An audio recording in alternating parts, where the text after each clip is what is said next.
días. ¿Cómo amanecieron? ¿Cómo vienen hoy? Bien bendecidos. ¿Desganados? ¿Desvelados? Sí, desvelados. Vengan, con fe, con ánimo. Bienvenidos todos. Bienvenidos allá de Apodaca, sí. De veras, me da mucho gusto que estén aquí este domingo. Hoy la palabra de Dios nos habla del granito de mostaza. Dice ahí Jesucristo en el Evangelio, es como una semilla de mostaza que cuando se siembra es la más pequeña de las semillas, pero una vez sembrada crece y se convierte en el mayor de los arbustos, que echan aguas tan grandes que los pájaros pueden alzar a su sombra. El reino de los cielos, el reino de Dios se parece a lo que sucede cuando un hombre siembra una semilla en la tierra, que pasan las noches y los días y sin darse cuenta, baja ruina. Así nos plantea el reino de Dios, como algo muy discreto, como algo muy sencillo, pero que con el tiempo se vuelve grande. Así pasa en nuestra vida. Y así nos dice hoy la primera lectura de Ezequiel. Fíjense que en tiempos de Ezequiel, a la gente grande, a los poderosos, a los imperios, a los reyes, a los emperadores, se les comparaba o se les equiparaba a los árboles grandototes, altotes, frondosos, verdes, resistentes. Por eso dice aquí, yo tomaré un renuevo de la copa de un gran cedro. Hasta nuestros días los cedros del Líbano son famosos. En la Biblia, en el Antiguo Testamento, se habla mucho de los cedros del Líbano y se equipara. Así como los cedros del Líbano, así será grande tu imperio, tu poder. Hoy nos dice aquí que Dios tomará un retoño de la copa de un gran cedro y lo plantará en un monte alto. Y ese retoñito, ese renuevo chiquitito, crecerá y se volverá un gran cedro. Porque yo, el Señor, dice, humillo a los árboles altos y elevo a los árboles pequeños y seco a los árboles lozanos. Yo, el Señor, lo digo y lo hago. Entonces, en aquel tiempo, concretamente los cedros, la Biblia hace referencia a los cedros. De hecho, la bandera de Líbano, así como nosotros tenemos en nuestra bandera nacional un águila, la bandera de Líbano trae un cedro. Busquen por ahí en internet las banderas del mundo, fíjense en la bandera de Líbano y va a traer un arbolote grandote, un cedro. Así pasó en tiempos de Jesucristo, fíjense. Mucha gente creía que el reino de Dios, que el reino que traía Jesucristo, el reino que venía anunciando Jesús, era un reino de estruendor, de gran escándalo, de gran poder. Por eso muchas facciones del pueblo de Dios en aquel tiempo, del pueblo de Israel, esperaban un Salvador, un Mesías muy a su manera de pensar. Y por eso muchos se sintieron como desilusionados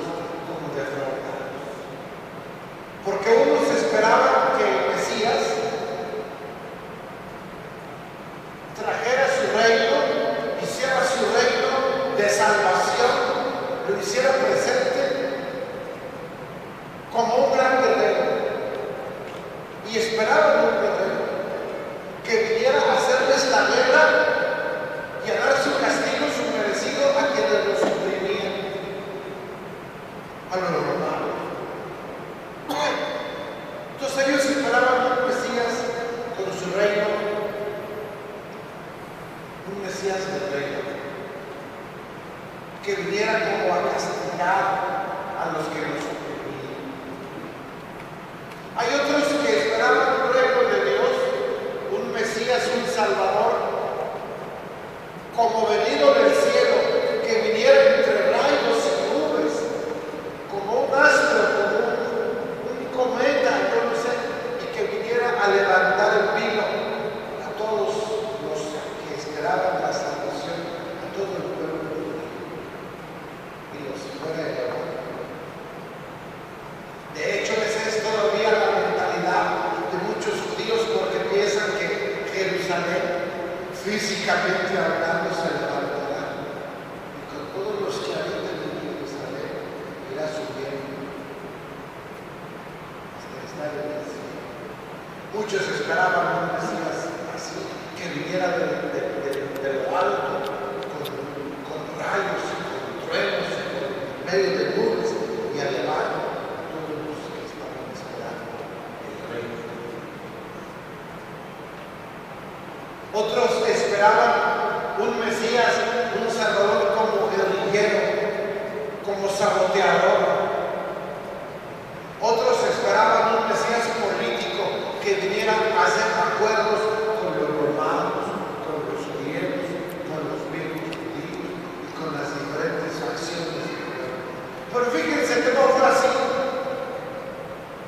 A lo mejor otros esperaban que Jesucristo viniera repartiendo despensas y armando un templete con música y con conjuntos y con música pesada y para traer gente y repartiendo volantes. No.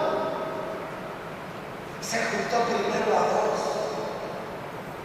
los primeros apóstoles que estaban remendando las redes, y luego se juntó con otros que estaban pescando con sus compañeros: Santiago, Pedro, Andrés, Juan, Simón, todos esos. Empezó con 12. ¿No creen que traía gente con banderolas en las calles repartiendo volante?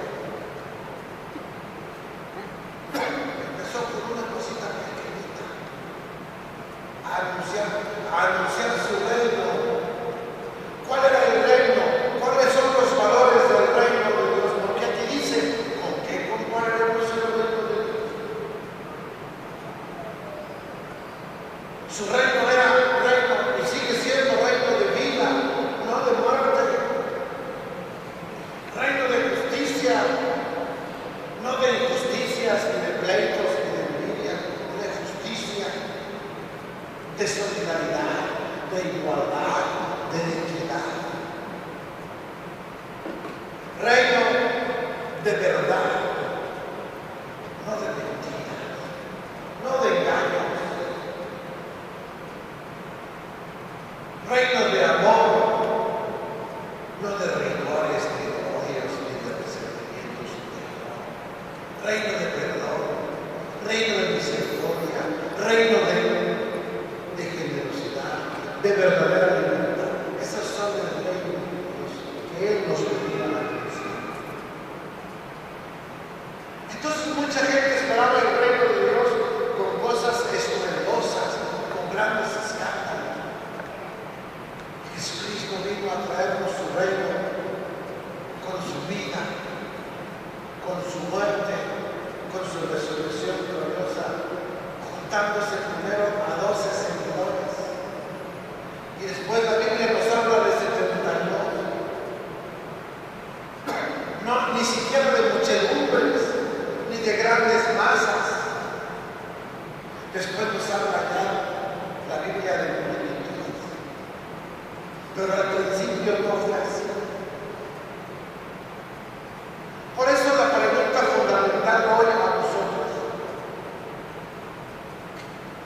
es: ¿cómo siento yo el reino de Dios en mi vida?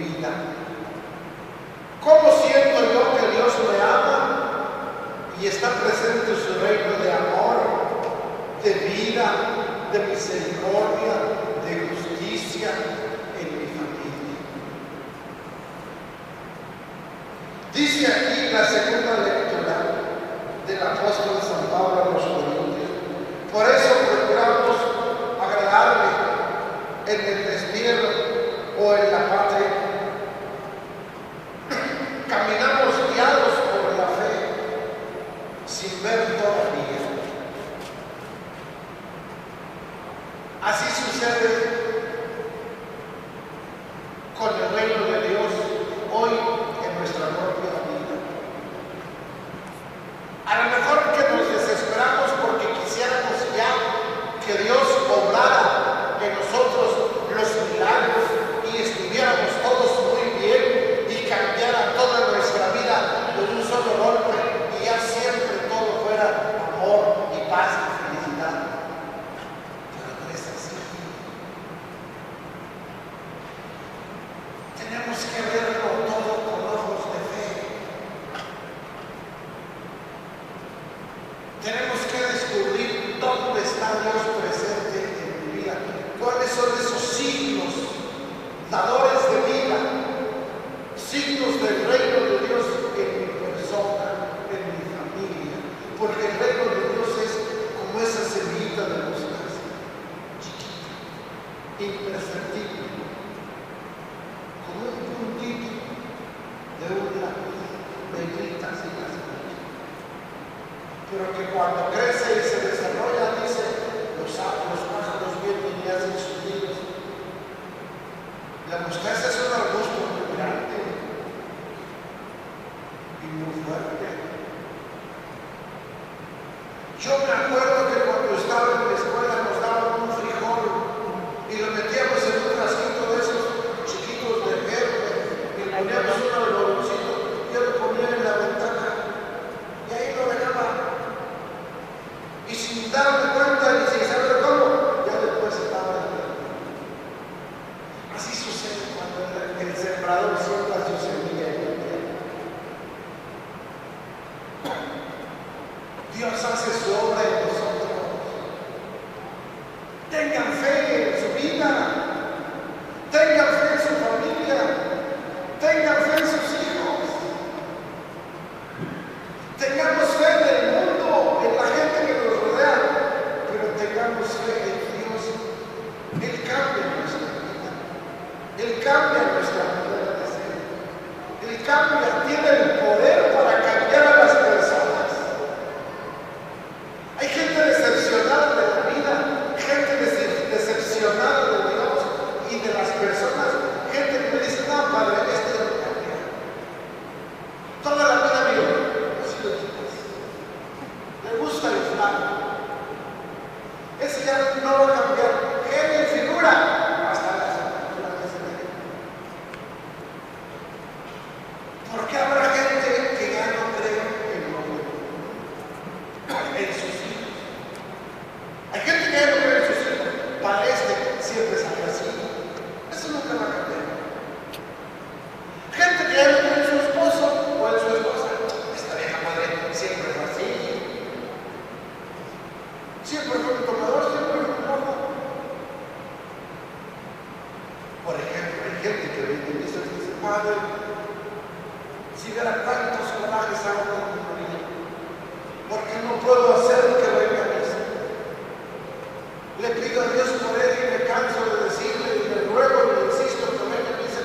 Por más que haga, no viene a misa. Ya no me lo ponga gorro. Lo atosiga tanto con eso que por eso su marido ya lo rechaza. Déjelo. Dios sabe cuándo lo va a traer. Dios sabe cuándo va a mover su corazón y lo va a hacer. Y él bien sabe que usted viene y reza por él. Usted siga orando por él y encomiéndelo a Dios. Pero no quiere hacer que venga cuando usted diga. Él vendrá cuando Dios quiera. ¿Cuáles son esos signos dadores de vida que son signos del reino de nuestra casa? Vean, descubran esos signos de fe. En la mañana, cuando alguien te saluda, cuando alguien te sonríe,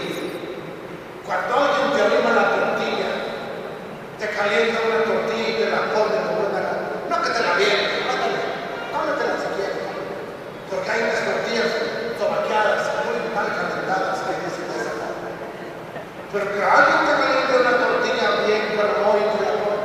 Oye, signos de vida. Una tortilla mal calentada, sobaqueada y aventada. Eso no es signo de vida. Cuando alguien te arrima un vaso de agua, cuando alguien te prepara tu cafecito en la mañana, cuando alguien te sale a despedir de la puerta y te dice que te vaya bien, que tengas un bonito día, que Dios te bendiga. Esos son signos de vida. Pero cuando te dan el portazo y se van echando habladas, cuando te sales en la mañana tan temprano y ya te vas de malas, enojado, molesto, cuando alguien te anima un vasito con agua, cuando alguien te ayuda, cuando alguien te sirve, cuando alguien te perdona, cuando pides perdón, son signos de vida. Cuando alguien te ayuda a cruzar la calle, cuando te toman de la mano, cuando te contestan bien los buenos días con gusto, con amor, todos esos son signos de vida. Porque habrá gente que en su propia casa ya no los descubre, porque siempre andan en mala, porque siempre se están quejando, porque siempre andan enojados, porque siempre hay odios y rencores, porque no son capaces de pedirse perdón. ¿Por qué habrá tantas familias así? A lo mejor que falta la fe, a lo mejor que falta la esperanza, pero allí no está presente el reino de Dios. Quisiéramos a veces que Dios viniera y nos sanara y nos curara de nuestras enfermedades y nos diera la paz en el mundo y ya no hubiera guerras, ni violencia, ni secuestros y ya nuestras familias todas estuvieran unidas. ¿Quién no quisiera eso? ¿A quién no le gustaría eso?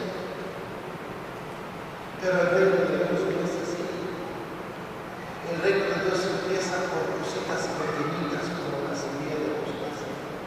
El reino de Dios empieza por pequeños signos, por pequeños hechos, gestos, acciones chiquitas que se dan en tu casa, de justicia, de amor, de perdón, de misericordia, signos dadores de vida. ¿Qué es lo que te da vida? ¿Qué es lo que te anima? Una sonrisa, un saludo dado con buena voluntad, un apretón de manos, un decirte bienvenidos, un decirte qué bueno que te veo, un decirte qué bueno que estás bien, me da gusto verte. Si vieran cuánto gusto me da que se llegue a la misa de eso de los niños, porque sé que van a venir, porque sé que va a venir una gente bonita. La chusma se queda fuera, la chusma anda comprando ahorita, gastándose el poco que tiene, porque sé que vienen con fe, con esperanza, con ganas de llevar su buen mensaje para ustedes, para su familia, para la vida. Eso es el reino de Dios. ¿No creen ustedes que Dios los trajo? ¿O a quién me obligaron? ¿A quién me lo amenazaron? Si no vas a misa de esto. No, solitos vinieron. Y yo sé que vienen con gusto, con amor, con disposición de corazón, con fe. No piensan que eso es signo del reino. No piensen que eso es un signo dador de vida, vida de fe, vida de amor, vida para ustedes, donde Dios los ama. Qué triste es la gente que no ve esos signos dadores de vida en su vida, en su familia, en su casa. Qué triste es la gente que nunca perdona, que vive sin fe y que vive sin esperanza. Qué triste ha de vivir la gente que procura de llevar en su corazón la gente que vive sin fe. Caminemos en esta vida con fe, dice San Pablo. Caminemos con mucha esperanza, sintiendo que Dios nos ama y que somos sus hijos y que nada malo nos va a pasar porque Él está con nosotros. que el reino de Dios, su reino de amor, de justicia, de paz, de misericordia, de vida, están presentes en mí cada vez que hago el bien, cada vez que perdono, cada vez que saludo con una sonrisa, cada vez que sigo con generosidad, y en mi casa, en mi familia, cada vez que comemos juntos el pan de cada día, cuando estamos juntos comiendo, platicando, cuando estamos juntos en casa viendo la tele, cuando nos reunimos